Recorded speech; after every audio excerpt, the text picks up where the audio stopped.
అందరికీ నమస్కారం। ఈ వీడియో చూసే ముందు ఒక్క లైక్ చేసి జై శ్రీరామ్ అని కామెంట్ చేయండి। మీరిచ్చే చిన్న లైక్ నా ఛానల్ గ్రోత్ కి ఎంతో సహాయపడుతుంది। ఇక వీడియోలోకి వెళ్ళిపోదాం। ఈ రోజు మన వీడియోలో ఎలాంటి లక్షణాలు ఉన్న వారికి బ్రహ్మ ముహూర్తంలో మెలకువ వస్తుంది మరియు వారు ఎంత అదృష్టవంతులో ఈ వీడియో ద్వారా తెలుసుకుందాం।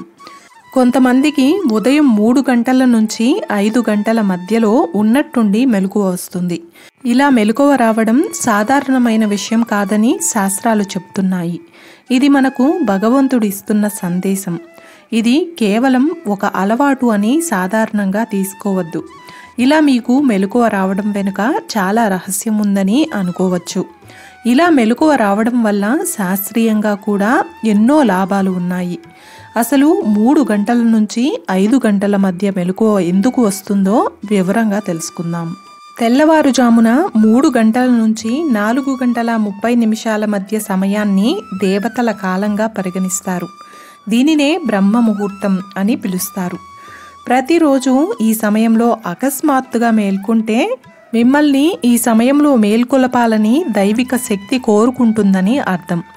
ఈ సమయంలో మీ మనస్సు పూర్తిగా ప్రశాంతంగా ఉంటే మీరు సులభంగా ఏకాగ్రత పొందవచ్చు, లేదా ఈ సమయంలో మీరు భగవంతునితో అనుసంధానం కావచ్చు।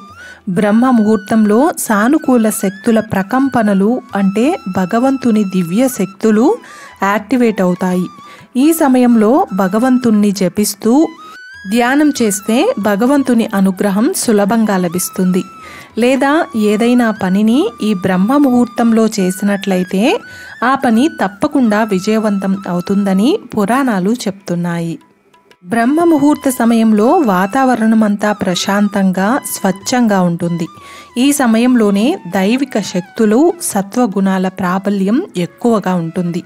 ప్రధాన ఆలయాల తలుపులు కూడా ఈ బ్రహ్మ ముహూర్తంలోనే తెరుచుకుంటాయి।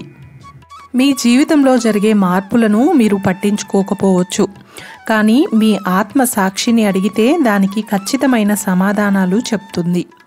చాలామందికి ఉదయాన్నే లేవడం చాలా కష్టంగా ఉంటుంది। బ్రహ్మ ముహూర్తంలో నిద్ర లేవాలనుకున్నా కూడా వారు నిద్ర లేవలేరు। వారికి అలారం పెట్టుకున్నప్పటికీ కూడా వారు నిద్ర లేవలేరు। ఇలాంటి సంకేతాలు కేవలం కొద్ది మందికి మాత్రమే లభిస్తాయి। ఇది దేవుడి నుంచి వచ్చిన సంకేతాలుగా అర్థం చేసుకోవాలి। 3 గంటల నుంచి 5 గంటల మధ్య కాలాన్ని బ్రహ్మ ముహూర్తం ఇంకా అమృత కాలం అని కూడా పిలుస్తారు। పురాణ కాలంలో చాలామంది మునులు మహర్షులు ఈ బ్రహ్మ ముహూర్త సమయంలోనే లేచేవారట। అలాగే పురాణ కాలంలో అగస్త్య మహర్షి ఇదే సమయంలో నిద్ర లేచేవారట। మనిషి తన దినచర్యను ప్రారంభించడానికి బ్రహ్మ ముహూర్తం చాలా మంచిదని శాస్త్రాలు చెప్తున్నాయి। శ్రీకృష్ణుడు కూడా ఇదే విషయాన్ని చెప్పారు। బ్రహ్మ ముహూర్తంలో లేచిన వారికి క్రమశిక్షణ ఉంటుంది, వీరికి ఎలాంటి రోగాలు రావు, వీరు చాలా నిజాయితీగా ఉంటారు, మనసు ఎప్పుడూ ప్రశాంతంగా ఉంటుంది, ఏ పని చేసినా చాలా శ్రద్ధతో చేస్తారు।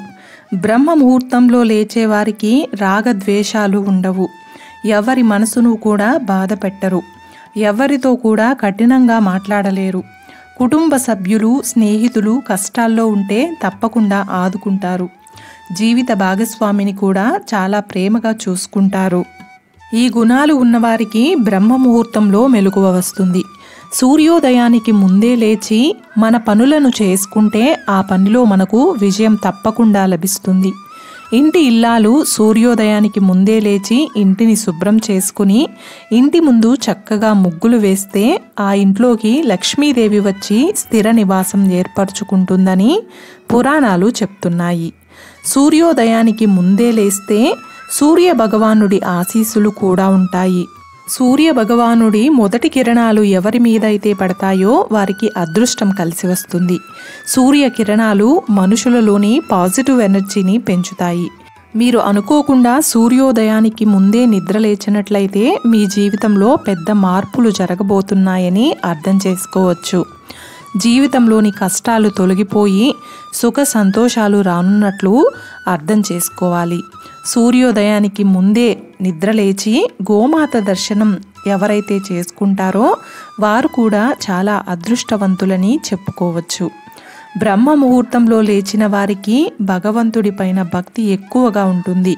కాబట్టి మీకు బ్రహ్మ ముహూర్తంలో కనుక మెలకువ వచ్చినట్లయితే అంతా మంచే జరుగుతుందని అర్థం చేసుకోవాలి. చూశారు కదండి, ఈ వీడియోలో మనం ఎలాంటి వారికి బ్రహ్మ ముహూర్తంలో మెలకువ వస్తుంది అనే విషయాన్ని గురించి వివరంగా తెలుసుకున్నాం కదా. ఈ వీడియో మీకు నచ్చినట్లయితే ఒక్క లైక్ చేసి నా ఛానల్ని సపోర్ట్ చేయండి. ఇంకా మరెన్నో ఇంట్రెస్టింగ్ వీడియోస్ కోసం నా ఛానల్ని సబ్స్క్రైబ్ చేయండి.